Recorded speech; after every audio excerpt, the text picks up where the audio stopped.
अगर आप बिहार में टेक्निकल कॉलेज बनाते हैं तो आपको बिहार इंडस्ट्री डिपार्टमेंट के द्वारा सब्सिडी मिल सकता है। हेलो फ्रेंड्स, मैं प्रकाश कुमार सिंह, इंडस्ट्रियल कंसल्टेंट। आज हम आपको इस वीडियो में बताएंगे जो अगर आप बिहार में टेक्निकल एजुकेशन सेंटर खोलते हैं तो आपको बिहार इंडस्ट्री डिपार्टमेंट के द्वारा सब्सिडी मिल सकता है। अगर आप बिहार में टेक्निकल एजुकेशन सेंटर पे काम करते हैं, कॉलेज बनाते हैं, तो उसमें आपको सब्सिडी मिल सकता है।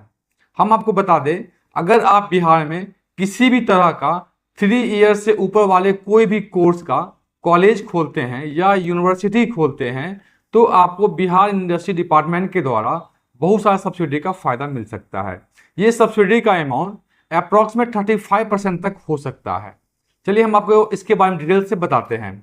जैसे कि इंजीनियरिंग कॉलेज हो गया, अगर आप इंजीनियरिंग कॉलेज खोलते हैं बिहार में जो कि 3 साल से ऊपर का कोर्स अगर होता है तो उसमें आपको 35% का सब्सिडी मिल सकता है।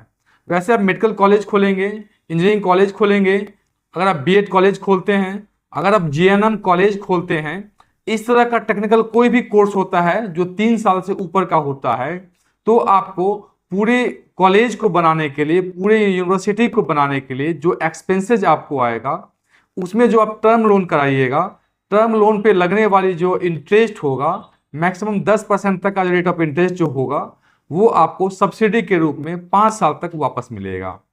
तो ये बहुत बड़ा अमाउंट का फायदा मिलेगा।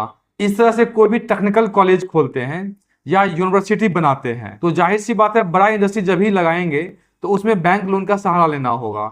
अगर आप उसमें बैंक लोन कराते हैं तो लोन अमाउंट पे जो आपका टर्म लोन होगा उसका जो रेट ऑफ इंटरेस्ट होगा, मतलब अगर 10% होता है तो टोटल पैसा सब्सिडी में मिल जाएगा। अगर 11-12% रेट ऑफ इंटरेस्ट होता है तो 2% आपको लगेगा।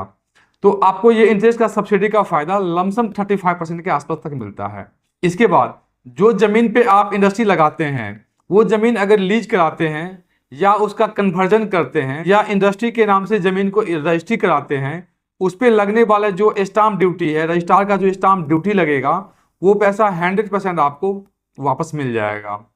इसके बाद अगर आप वहां पर बिजली का कनेक्शन लेते हैं, बिजली के कनेक्शन पे 18% ड्यूटीज लगता है, उसमें से 9% जो होगा स्टेट टैक्स, वो आपको रिटर्न मिल जाएगा। अगर आप एजुकेशन सेंटर खोलते हैं और उस पर सर्विसेज के नाम पे 18% जीएसटी लगाते हैं तो वो भी आपको 9% वापस मिल सकता है। उसके बाद वहां पे काम कर रहे जो कर्मचारी होगा उसका ईएसआई ईपीएफ में भी फायदा मिल सकता है। मान लीजिए अगर आप मेडिकल कॉलेज खोलते हैं, उसमें अगर 50 करोड़ 100 करोड़ रुपया लगता है, 25% 30% पैसा आप लगाते हैं, बाकी का पैसा बैंक से लोन कराते हैं, आपका जो लमसम 70 करोड़ के आसपास का जो अमाउंट लगता है उस पैसे पे चाहेंगे तो 100% सब्सिडी आप ले सकते हैं। ये सब्सिडी का जो अमाउंट होता है 35% तक होता है। ये आपको स्टेट इन्वेस्टमेंट प्रमोशन बोर्ड के माध्यम से मिलेगा, मतलब एसआईपीबी के माध्यम से मिलेगा। अगर आप भी बिहार में चाहते हैं टेक्निकल कोई कॉलेज लगाना तो हम कहेंगे एसआईपीबी में जरूर आप अप्लाई करिए और एसआईपीबी का फायदा लीजिए। बहुत सारे लोग इसका फायदा ले भी रहे हैं, आपको भी फायदा लेना चाहिए इसका। ये सब्सिडी आपको 5 साल तक मिलेगा। 2016 की जो पॉलिसी बनी हुई है 2026 तक ये लागू है। 2026 से पहले कभी भी आप इंडस्ट्री लगाने का मूड बना रहे हैं एजुकेशन सेक्टर में कोई टेक्निकल डिग्री कॉलेज का, तो आप इस स्कीम का फायदा जरूर लीजिए। अगर आपको एसआईपीबी से संबंधित किसी तरह कोई दिक्कत अगर हो रहा है तो आप स्क्रीन पे दिए नंबर पे कॉल भी कर सकते हैं, जिससे कि एक्सपर्ट का टीम 24/7 आपका मदद कर सकता है।